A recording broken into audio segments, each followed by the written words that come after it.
Committee Room 29, Sound.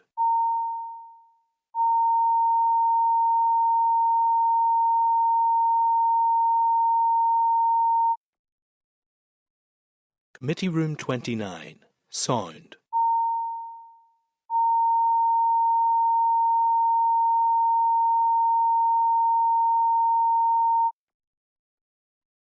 Committee Room 29, Sound.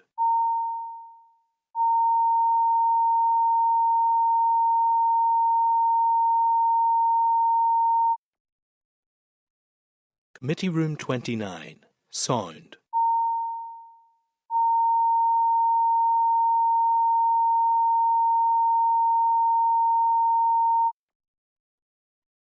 Committee Room 29, Sound.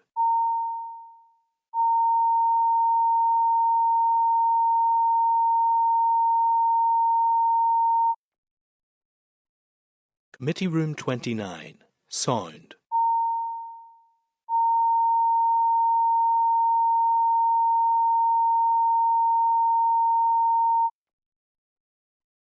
Committee Room 29, Sound.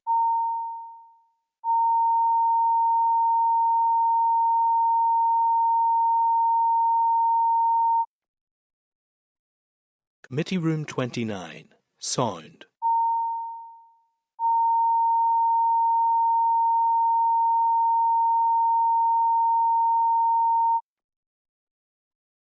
Committee Room 29, Sound.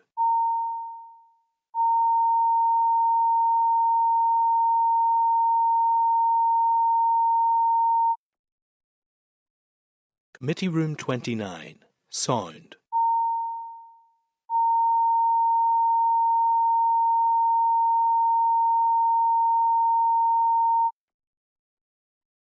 Committee Room 29, Sound.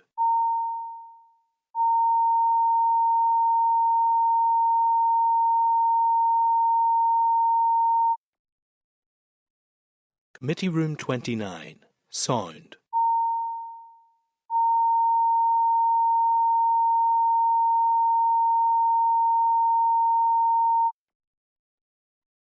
Committee Room 29, Sound.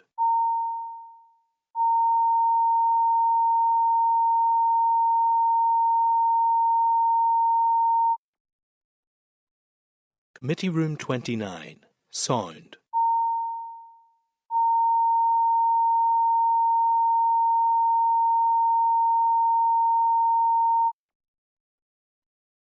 Committee Room 29, Sound.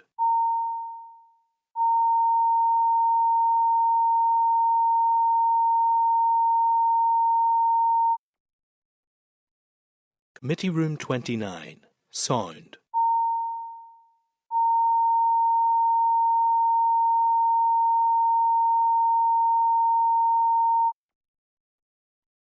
Committee Room 29, Sound.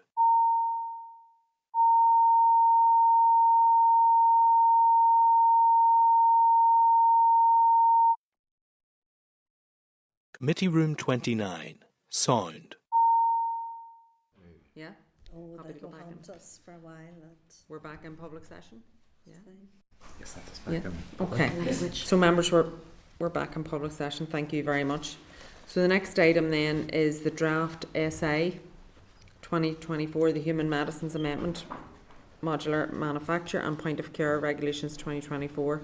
We can refer members to papers at tab 6, including the clerk's memo at page 155 and the draft SA at page 157. The Joint Secretary instrument is to provide a new UK regulatory framework even, for medicines manufactured at the point of care and via modular manufacturing, which is manufacturing in small portable units.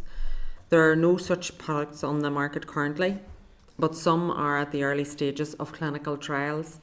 Such medicines typically have a very short shelf life, may be highly personalised and need to be manufactured close to the patient in hospital or community settings.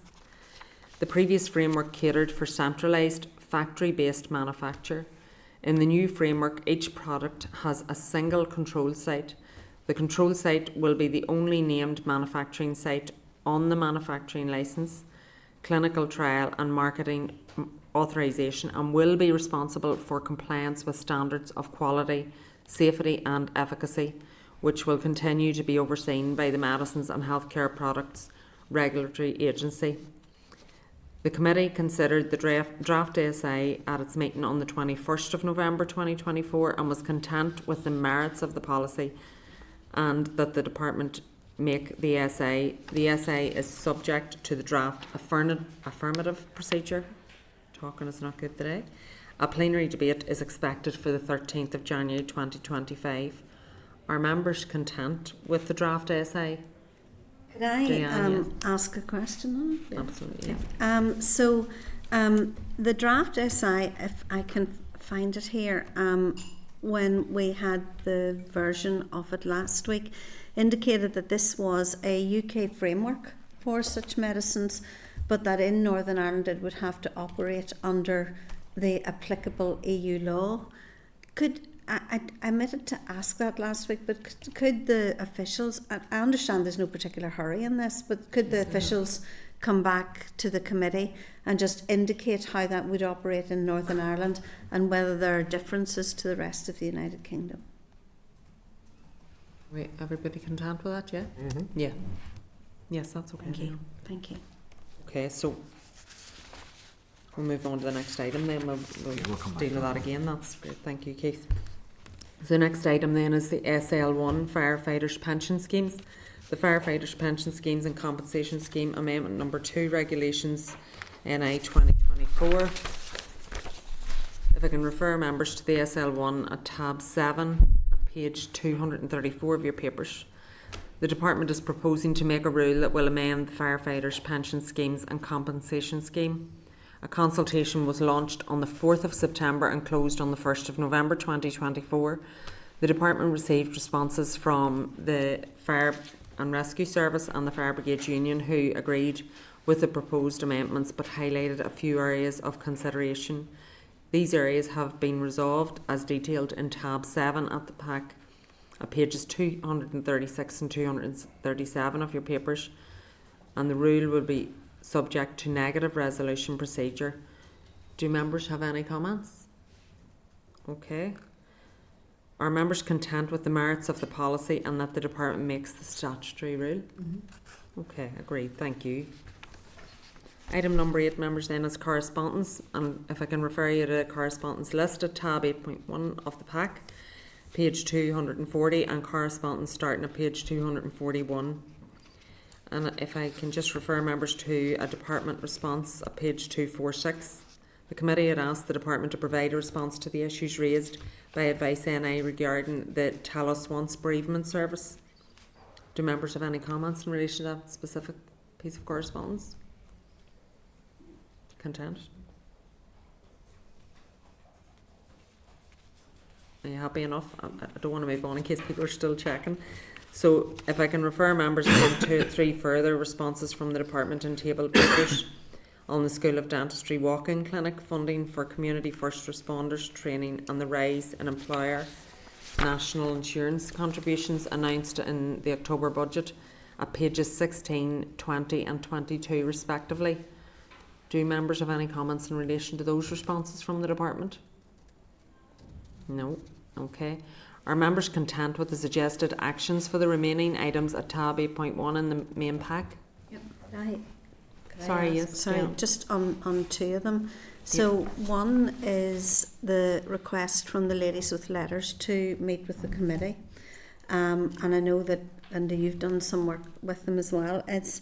They were to have the results of the review into all of this made public, and I had assumed it was going to be before Christmas. It hasn't been, as far as I'm aware, and I think it would be very useful to have those women and their representatives come to the committee if there is a small slot that can be devoted to that. And I suppose the other issue is the Parents for Pegs issue, and these parents were here on Monday. If a society is judged by how it deals with their most vulnerable, we are definitely failing these children. They are children with very complex needs. They're not thriving because they can't get fed properly. They have NG tubes down their nose and throat. And I do think we should be writing to the Minister again about this issue. I think we probably did at one stage. I don't think it would do any harm. I think we did it. I certainly did as an individual, like I yourself. did as well, And yeah. just I suppose to put on the record, I wasn't in the Assembly on Monday because I was doing interviews for the Assistant Chief Constables, but I certainly would like to have met with them and have been corresponding with a number of people. But I'm happy that we write to the Minister again on this, because I absolutely agree with you. To me, this, and I know some families, this isn't a new thing. No, it's I know not. families who have been in this position down through the years with young people who have all sorts of complications, but some of them actually, whilst they're very ill, could have quite a good quality of life if they were able to get the PEG at the time at which it would be most beneficial to them. So it is a real concern, and I can't see what's been done to actually improve the situation, and that's my concern when I'm getting responses. I'm not seeing that in. I will absolutely back up both of those causes. The only thing I always have a slight concern about is that by giving people a hearing here at the committee, I'm not going to go bigger beyond this, that we can I'm actually going to, so the parents with PEGs, I think, to be fair, we're only suggesting that they would, and the ladies with ladders, I think we should accommodate, but it should be done in a similar manner to how we met with those around the neurology review and other reviews in terms of meeting them. I'm just so scared that they think that by people out there don't get the difference. They think coming to the health committee, that's going to get their issue sorted, and half times at the end of it, what we do is we say, well, sure, maybe we'll write to the Minister, and you don't want to give people false hope. But also, I think if we could write to the Minister on both those issues so that we have an update for them whenever we meet them, because that was supposed to be out before Christmas. That's exactly what I was going to suggest. I think we need the update first before but we should go ahead and try and set up the meeting, because you know, the two things are likely to cross over. I don't think we should wait until we get a response back before we go for a date, Diane. And I know that the ladies have been up here before, but we might want to consider, you know, is there a time of day that is suitable for them? And if they're happy for us to arrange it for a time that's more, they're fairly flexible. Yeah, I know that's there what are some of to me. them who are ill, and we just need to think about that, but they will think about that. Just not early. Act accordingly. Shouldn't be early in the morning. Could maybe, but also, can we? I think maybe we need, as a committee, to represent. We all have time constraints. We're all being pulled in different directions. Various committees. That maybe just once in a term, we should set aside our Thursday afternoon meeting as an opportunity to engage with groups, and we facilitate as many groups as we can in the place to get meeting them, to chat them. That is the health committee, because if we start going to Tuesday afternoons, you know, I'm constrained by the having to go to the business committee and then give a detailed brief after it, because there's nobody else to do that. You go Thursday mornings, people are on policing boards, but we all keep a Thursday afternoon clear for this committee. So if we were going to do something once a term to bring 5 or 6 groups together, and then we could meet with those during the space of an afternoon, I think a Thursday is the best way to do it. We are actually doing that in January, right? So that is going to happen in January for these particular ladies, simply because of actually what you've just outlined. It mightn't be the best thing to bring them into a room with a lot of other people. What I do think we could do, or at least I think we should see if we could do, is could we do a hybrid meeting, because some of those ladies may not be able to travel, but they would very much like to be able to be part of it. Are you content with that? I'm really happy with that. I think the purpose of this building is to allow people to have their voice heard. And it's important that they have their voice heard. So I think we do it hybrid, and that means that all of those that are able to can come, and all of those that aren't will be able to still be able to have their say and their input, or at the very, very least be able to listen to what is being said. So happy enough with that, Kate. Thank you very much. Thank you, Dan and others. Is everybody else content with the correspondence? Yes. Okay. Okay, I'm losing where I am, sorry. The next item then, members, is the forward work programme, and if we can just refer you to the meeting pack, page 288, where the forward work plan is. Are members content to note the briefings as set out in the forward work programme? And obviously we will also be rescheduling the visit to the Children's Hospice that was unable to take place this morning. Okay. Do members have any other business they want to raise? Anybody brave enough? Okay. No, thank you. Thank you, members. Thank you, Linda. The date and time of our next meeting committee will take place on Thursday, the 12th of December at 2 p.m. in room 29. Committee Room 29. Sound.